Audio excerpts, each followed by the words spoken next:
Madame, Monsieur, bonsoir, bienvenue. Il est 20h15, c'est Info Soir. Tout de suite, les titres de cette édition. C'est un véritable drame qui vient de secouer Tanger. 24 dépouilles ont été reperchées et 10 personnes ont été secourues suite à l'infiltration d'eau de pluie dans une unité clandestine de textile. Depuis le début de la pandémie, de nombreux couples ont volé en éclats. Pourquoi la crise sanitaire a provoqué chez certains couples une véritable cassure? Salim Abdelabou consacrera sa chronique à cette question. Découvrir le monde de la formation professionnelle, les compétences, les cursus et l'impact de la digitalisation sur les métiers d'avenir, l'OFPPT lance demain la 3e édition des Journées thématiques ProDays. Le Maroc, sacré champion d'Afrique des Nations, Sa Majesté le Roi a adressé un message de félicitations aux membres de la sélection nationale de football, les joueurs locaux. Le souverain a également félicité au téléphone l'entraîneur de l'équipe, Hussein El Mouta. Nous reviendrons sur cette consécration avec Reda Jadi de l'équipe nationale des joueurs locaux qui est l'invité de ce journal. En ouverture de cette édition, cette tragédie, la ville de Tanger s'est réveillée sous le choc. 24 ouvriers sont décédés ce matin dans un atelier clandestin de textile suite à l'infiltration d'eau de pluie. Les victimes piégées auraient trouvé la mort par électrocution suite à un court-circuit. Reportage Sdermzena, le récit est de Amina Mkhab. Des images choquent, celles de corps sans vie repêchés après la tragédie de Hay Alinas. 28 personnes sont mortes noyées dans cette unité clandestine de textile, submergée d'eau suite à de fortes précipitations à Tanger. Les victimes se sont retrouvées prises au piège.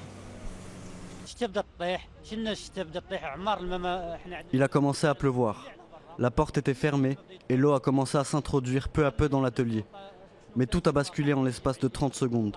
L'unité était brusquement submergée d'eau avec une intensité et une puissance incroyables. On m'a dit que ma fille était en vie. Mais en arrivant ici, c'est le choc. Ma fille est décédée. Les habitants du quartier sont hébétés et n'en reviennent toujours pas. Malgré une intervention rapide des éléments de la protection civile et de la police qui dégagent les eaux depuis plus de 8 heures, les dégâts sont toujours visibles. Un spectacle de désolation qui témoigne de l'ampleur de la catastrophe qui a tué 19 femmes et 9 hommes. Les victimes sont mortes noyées. S'il avait été question d'électrocution, je serais décédé car je suis arrivé dès les premières minutes. C'est le cas de tous les éléments de la protection civile, de la police et de l'agent d'autorité.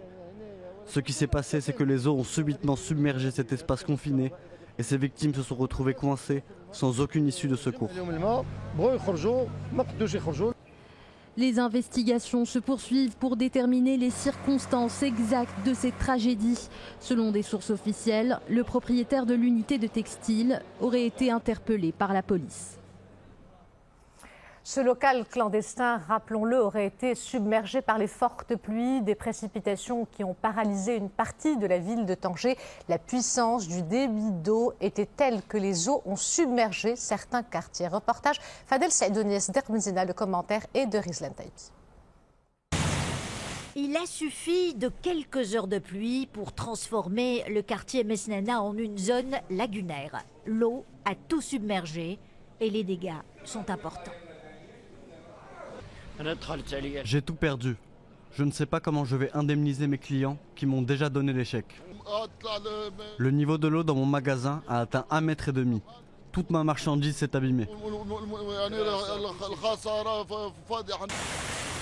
D'autres quartiers comme Beni Makada ont également été inondés et plusieurs axes routiers de Tanger coupés à la circulation. J'ai eu beaucoup de mal à transporter ma marchandise. L'infrastructure routière est en mauvais état. C'est pour cela que les précipitations l'ont détériorée. La situation météorologique ne devrait pas s'améliorer. Des pluies sont attendues dans les 3 prochains jours, accompagnées de fortes rafales de vent. C'est une décision considérée comme une victoire qui marque une étape décisive dans le processus de lutte contre la violence à l'égard des femmes. À Fès, 2 personnes ont été condamnées pour avoir exposé une femme à la violence psychologique. C'est une première depuis l'adoption de la loi 103/13 relative à la lutte contre les violences faites aux femmes. Reportage Sarah Jabri et Driss Kohen. Novembre 2020, le tribunal de première instance de Fès condamne 2 individus pour violence psychologique à l'égard d'une jeune femme par contrainte et de manière attentatoire à sa liberté. Les 2 prévenus écopent respectivement de 5 et 3 mois de prison ferme assortie d'une amende de 1000 dirhams chacun. C'est une première au Maroc depuis l'adoption de la loi 103/13 qui a réformé certains articles du code pénal, comme l'article 494 sur la base duquel le jugement a été prononcé. La notion de violence psychologique a été introduite par la loi relative à la lutte contre la violence faite aux femmes. Le texte élargit la définition de celle-ci comme étant tout acte qui soit de nature à causer non seulement un dommage physique ou sexuel, mais aussi psychologique et économique à une femme.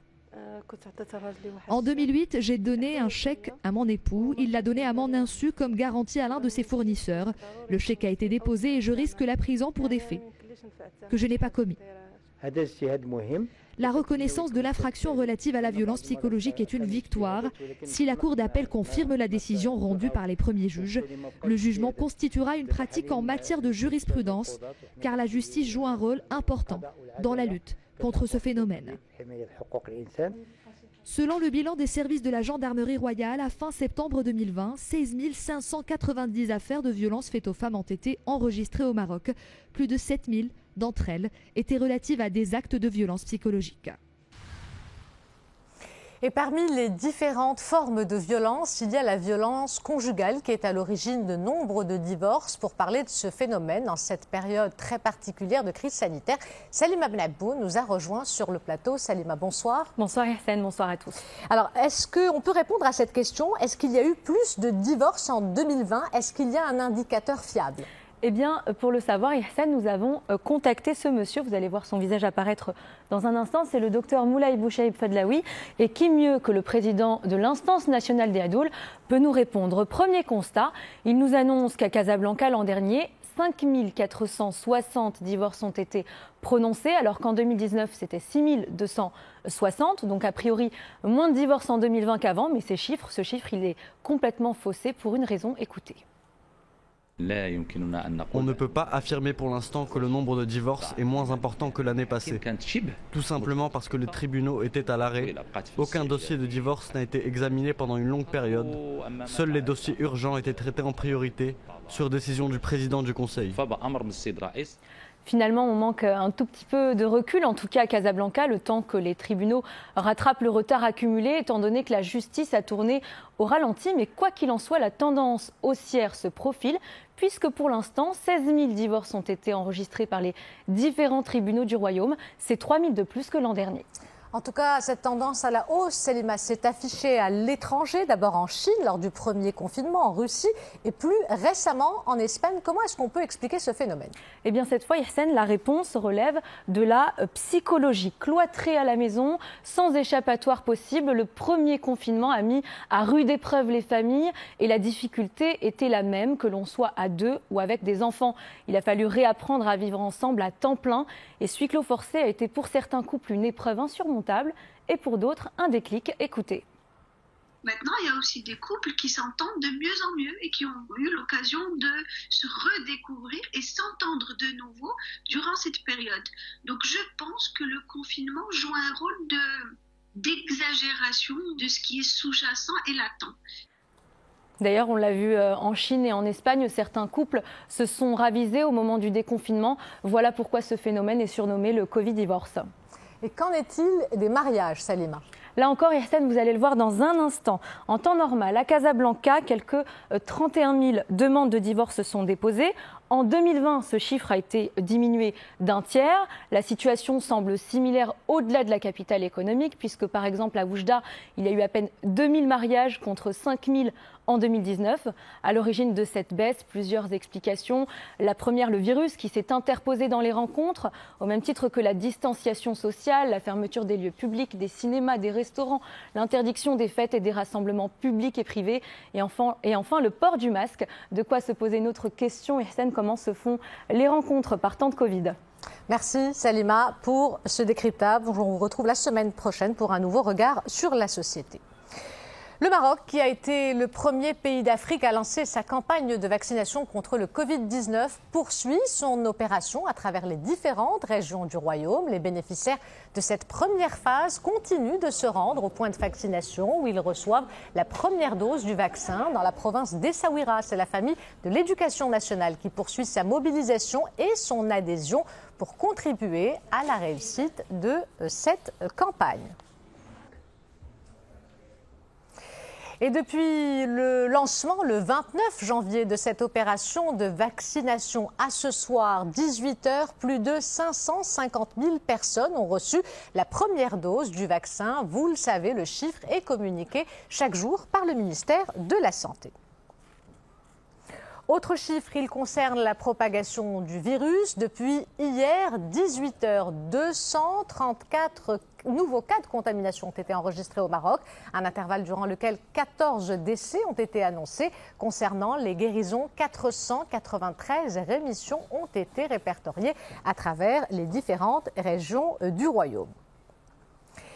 Et au niveau mondial, plus de 106 millions de personnes ont été contaminées par l'infection Covid-19 et plus de 2,3 millions en sont décédés depuis le début de l'épidémie. Les pays qui rapportent le plus grand nombre de cas sont les États-Unis, le Brésil, le Royaume-Uni, la Russie et la France. Les détails avec Oussama El-Bkhali.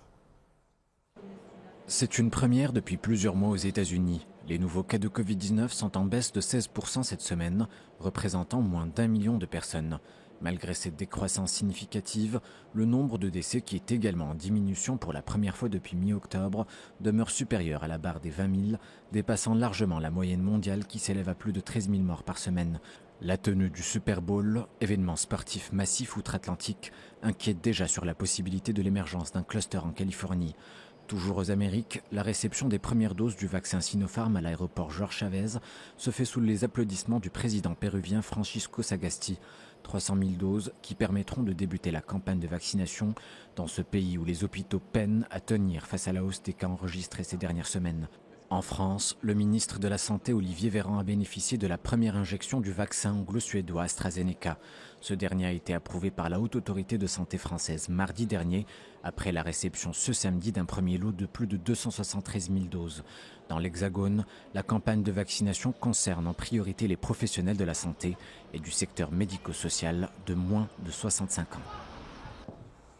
Restez avec nous à suivre en deuxième partie de ce journal. C'est un sommet de l'Union africaine à distance avec un agenda chargé qui s'est clôturé hier. Avec notre politologue Moustapha Srimi, nous reviendrons sur les grandes conclusions de cette réunion. Pour terminer cette édition, ces galeries d'art parisiennes qui reprennent des couleurs, des espaces qui font le plein depuis la fermeture des musées. Le public n'hésite pas à faire preuve de patience pour découvrir les dernières expositions de photographie et de peinture. Mais avant cela, revenons sur cette consécration. Le Maroc sacré champion d'Afrique des Nations grâce à une victoire 2-0 contre le Mali au Cameroun. Suite à ce sacre continental, Sa Majesté le Roi a adressé un message de félicitations aux membres de la sélection nationale de football, des joueurs locaux vainqueurs du CHAN 2021. Sa Majesté le Roi a également félicité au téléphone l'entraîneur de l'équipe nationale des joueurs locaux, Houssine Ammouta. Des joueurs et un staff fiers et heureux d'avoir obtenu le résultat tant attendu. L'équipe nationale des locaux a regagné le royaume ce lundi. Retour sur cette arrivée triomphale ce matin à l'aéroport de Rabat. Reportage Anas Foubar et Hicham Souni, le récit est de Jawal Oualam. L'avion s'est posé ce matin à l'aéroport de Rabat. Les joueurs et le staff en sont sortis heureux et fiers d'avoir fait honneur au Maroc au cours de cette campagne victorieuse de Coupe d'Afrique des joueurs locaux. Un tournoi qui a démontré la puissance incontestable du Maroc. Le titre est tout à fait logique. Vous avez vu de vos propres yeux la domination totale que nous avons eue durant la compétition. Nous avons la meilleure attaque avec 15 buts inscrits, la meilleure défense, le plus d'occasions de buts créés, la meilleure possession de balles sur l'ensemble du tournoi, le nombre de corners obtenus. Les joueurs méritent amplement l'obtention du trophée. Les joueurs n'ont pas été trop inquiétés durant cette compétition commencée doucement en phase de poule avant d'écraser tous leurs adversaires à partir des quarts de finale, à l'image de Soufiane Rahimi, meilleur joueur et meilleur buteur du tournoi avec 5 buts marqués. On méritait vraiment ce titre, un titre qui nous fait très plaisir. C'est un trophée remporté avec l'équipe nationale, ce qui donne une valeur bien évidemment supplémentaire à cette victoire. J'espère que ce succès va en appeler d'autres, que ce soit avec les locaux, l'équipe A ou les U20 qui vont disputer la CAN dans quelques jours. L'année 2021 et celle de 2022 vont être riches en événements pour les différentes sélections nationales. La voie est tracée. Le Maroc est entré dans l'histoire avec un deuxième CHAN consécutif, aux autres de s'en inspirer.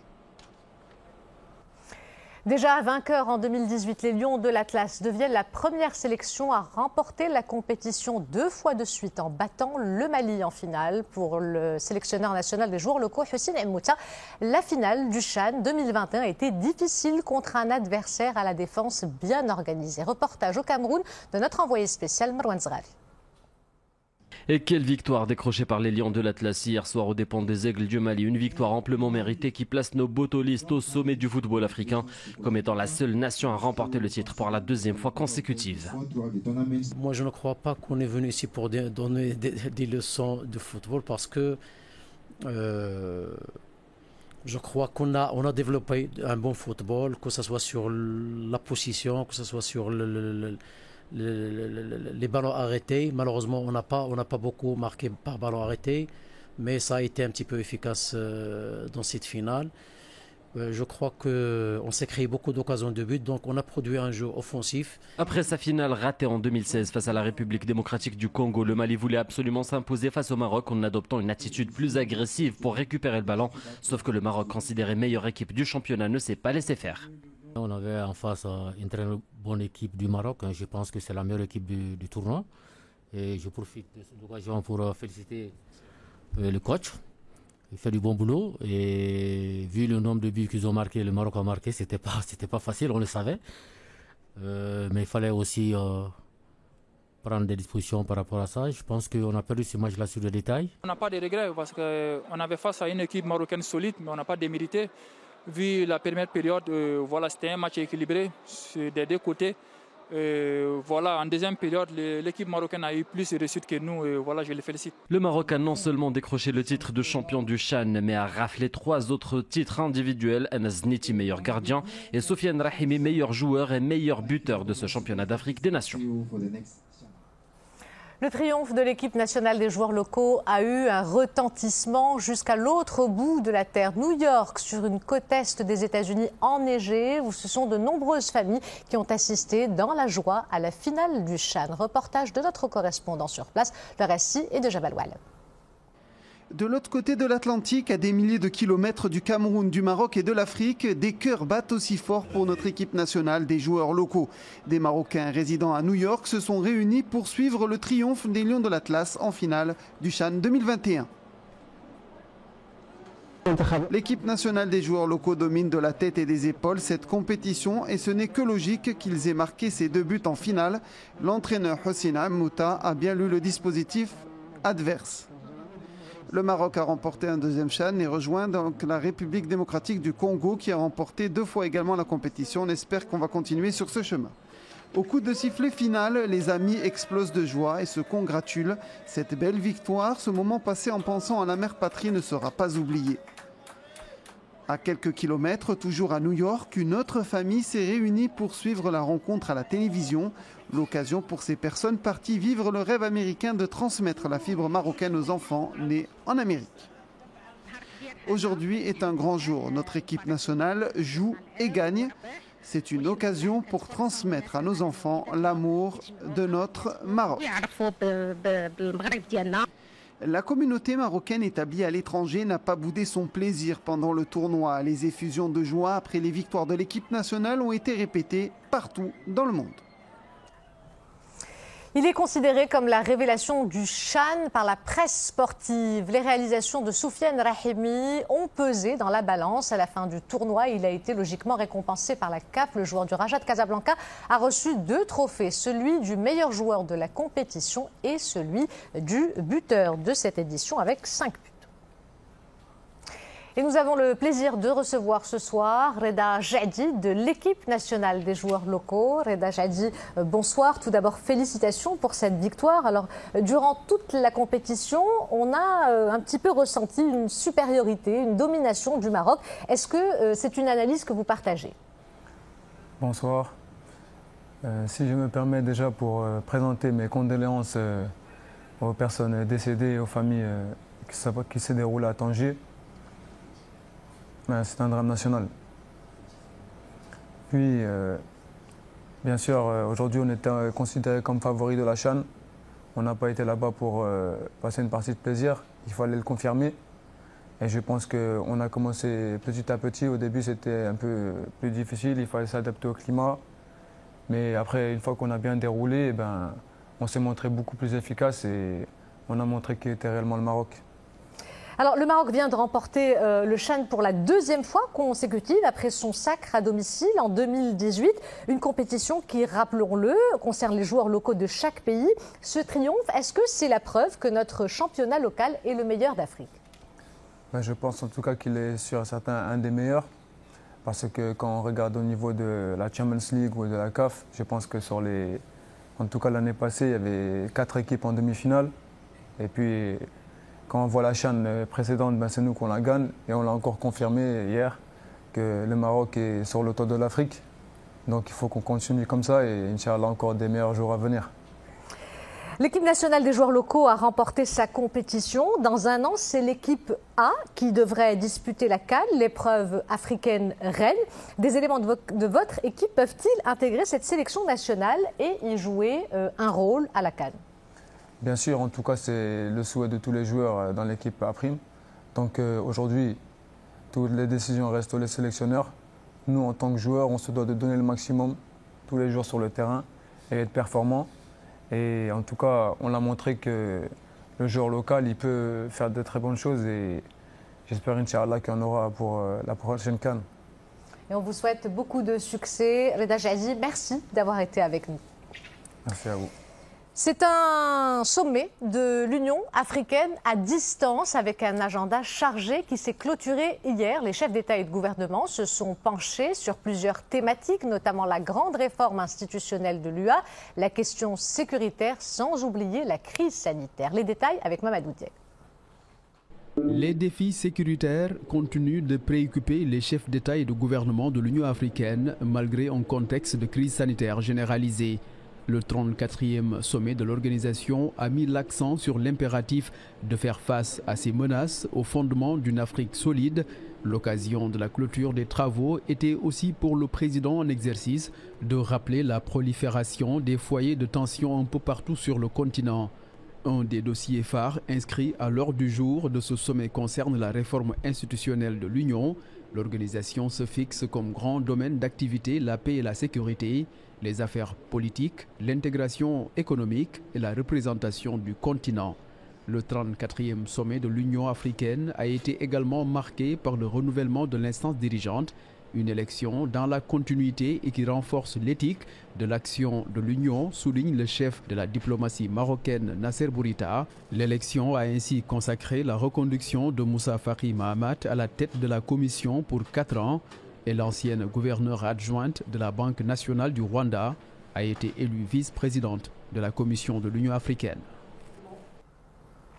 Et pour parler de ce sommet, notre politologue Moustapha Shimi nous a rejoint sur le plateau. Professeur, bonsoir. Bonsoir. Alors le Maroc se dit officiellement satisfait des conclusions de ce sommet. Qu'en est-il concrètement? C'est évident qu'il y a de la satisfaction et le ministre des Affaires étrangères Nasser Bourita l'a dit. Quels sont les motifs de satisfaction? D'abord, le soutien réitéré de l'Union africaine à la proposition marocaine d'autonomie interne. Ça n'est pas négligeable, c'est un grand acquis. Alors qu'il y avait des manœuvres, au niveau notamment du Conseil de paix et de sécurité, présidé par le diplomate algérien Smaïl Chergui, en poste d'ailleurs depuis 2014, qui a cédé sa place. Premier point. Deuxième point, motif de satisfaction, c'est que le Maroc vient avec des propositions. Il est membre du comité consultatif sur la réforme institutionnelle qui a été créée voici 2 ans. Il soutient donc une politique de réforme des structures de l'UA dans le sens de plus de professionnalisme, d'une meilleure gouvernance et du respect des principes éthiques de la charte. Donc ça c'est important. Et puis, il y a également un autre point où la proposition royale d'une approche continentale de lutte contre la pandémie formulée dès les premières semaines de l'année dernière a été prise en compte et était un élément qui a nourri le débat aussi. Donc sur ce plan-là, il y a des motifs de satisfaction. Alors l'un des points marquants de ce sommet, c'est aussi le renouvellement de certains organes. Quelle lecture vous en faites ? Premier renouvellement, le départ de l'ambassadeur algérien, je l'ai dit, Ismaël Cherki. Conseil de paix et de sécurité. C'est un organe extrêmement important au sein de l'UA. D'abord, il avait un gros budget et il avait une compétence générale pour tous les problèmes de sécurité dans le continent. Donc, la diplomatie algérienne en a fait un vecteur servant ses propres intérêts, évidemment, et un vecteur de nuisance pour ce qui est du Maroc à propos de la cause nationale. Donc, c'est extrêmement important. Il y a là le fait que c'est une mise à plat qui est faite par l'UA. L'Algérie a essayé de faire élire un candidat de la République d'Afrique du Sud, donc continuité. Ça n'a pas été validé par l'Union africaine, donc ça aussi c'est un acquis. Puis il y a eu d'autres réformes. Il y a 3 commissaires qui ont été réélus. Le Maroc est candidat pour un poste de commissaire, soit la santé, soit pour ce qui est de l'éducation. Le scrutin aura lieu en juin. Donc c'est important pour le Maroc que la parole marocaine soit prise en compte. Elle est constructive, elle est positive. Et j'ajoute que, pour finir, que ce qui s'est passé lors de ce sommet, avec notamment le départ du président algérien, c'est une normalisation qui se fait à propos de l'Union africaine, de sa politique, et spécifiquement pour ce qui est de la cause nationale. Il faut s'en féliciter. Professeur Mostafa Sahaibi, merci pour cet éclairage. Découvrir le monde de la formation professionnelle, les compétences, les cursus et l'impact de la digitalisation sur les métiers d'avenir, l'OFPT organise la 3e édition des journées thématiques ProDays, un programme avec plus de 20 webinaires animés par des professionnels. Les détails avec Oussama Al-Bqali. Dans un monde où la transformation numérique domine et où les métiers sont révolutionnés par la mutation digitale, l'Office de formation professionnelle et de la promotion du travail a donné le coup d'envoi aujourd'hui de la 3e édition des ProDays. Une édition digitale pour parler de la digitalisation des métiers et des enjeux d'avenir pour les jeunes professionnels en début de carrière. Le but étant de mettre à la disposition des jeunes, dès le début de leur cursus de formation, des informations pertinentes et fiables qui leur permettent d'avancer de manière individuelle mais à grands pas dans la construction de leur projet professionnel. Cet événement a également vu la remise de prix aux étudiants ayant obtenu les meilleurs résultats de leur filière. Parmi eux, Youssef, géomètre topographe, est fier de la floraison de nouveaux secteurs au Maroc. Ces nouveaux partenariats qui formalisent la digitalisation qui touche aujourd'hui les différents secteurs démontrent que le Maroc poursuit son développement en s'ouvrant sur de nouveaux domaines. Cela nous fait plaisir et nous prouve que le Maroc est sur la bonne voie. Au programme de l'édition 2021 des ProDays, une vingtaine de webinaires sur différents secteurs du futur qui verront la participation d'une pléiade de professionnels de haut rang qui répondront aux questionnements des jeunes souhaitant découvrir un métier. Le rendez-vous se poursuivra en ligne jusqu'au 18 février.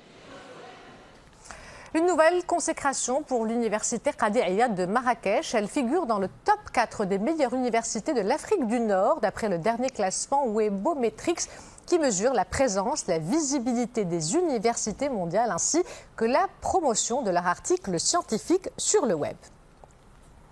Pour terminer cette édition, ces galeries d'art parisiennes qui reprennent des couleurs, des espaces d'art qui font le plein depuis la fermeture des musées.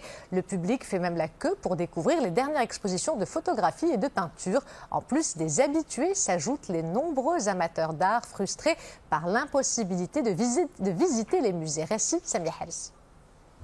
La pluie n'a pas découragé les amateurs de culture. À Paris, ils sont nombreux à faire le pied de grue devant les galeries d'art. À défaut de musées fermés pour cause de pandémie, le public se rabat sur les galeries d'art. Certains espaces connaissent une affluence record lorsqu'on y expose de grands noms de la photographie ou de la peinture. On a nos visiteurs habituels qui viennent dès qu'on a une nouvelle expo, mais on a aussi plein de gens qui viennent parce que les musées sont fermés et qui nous disent merci dès qu'ils passent la porte, parce qu'ils sont ravis de pouvoir avoir un lieu culturel ouvert et une exposition à visiter. Ça valait le coup, c'est 2 expositions superbes, les photos sont magnifiques et on est en manque de photos, de musées, de peintures, donc heureusement, heureusement que la galerie existe. Dans cette galerie du 8e arrondissement parisien, ils ont été 400 à découvrir les toiles de David Hockney tous les jours. La dernière exposition de cet artiste britannique, l'un des peintres vivants les plus cotés au monde, a fait le plein. Ce que cette période terrible pourrait peut-être nous amener, c'est finalement la diminution de cette crainte totalement injustifiée et la capacité des gens de comprendre que les galeries d'art, c'est pas juste un lieu pour personnes financièrement capables d'acheter des œuvres. C'est vraiment une exposition, comme son nom l'indique, c'est pour montrer des œuvres. Ces parenthèses culturelles représentent de véritables bouffées d'oxygène. En France, les bibliothèques et les galeries sont les seuls échappatoires artistiques offerts au public en cette période de crise sanitaire. Avant de nous quitter, je vous rappelle les principaux titres de ce journal. C'est un véritable drame qui vient de secouer Tanger. 24 dépouilles ont été repêchées et 10 personnes ont été secourues suite à l'infiltration d'eau de pluie dans une unité clandestine de textile. Depuis le début de la pandémie, de nombreux couples ont volé en éclats. Pourquoi la crise sanitaire a provoqué chez certains couples une véritable cassure? Salim Abnabou a consacré sa chronique à cette question. Découvrir le monde de la formation professionnelle, les compétences, les cursus et l'impact de la digitalisation sur les métiers d'avenir, l'OFPPT lance demain la 3e édition des journées thématiques ProDays. Le Maroc, sacré champion d'Afrique des Nations, Sa Majesté le Roi a adressé un message de félicitations aux membres de la sélection nationale de football, des joueurs locaux. Le souverain a également félicité au téléphone l'entraîneur de l'équipe, Hossein Moussa. Nous sommes revenus sur cette consécration avec Reda Jadi de l'équipe nationale des joueurs locaux, qui était l'invité de ce journal. Voilà, c'est la fin de cette édition. L'information se poursuit sur notre site 2m.ma et sur l'application My2M. Le prochain journal El Messaïa vous sera présenté par Zakaria Eit Abdelmjid. Quant à moi, j'aurai le plaisir de vous retrouver demain si tout va bien. Excellente soirée à tous.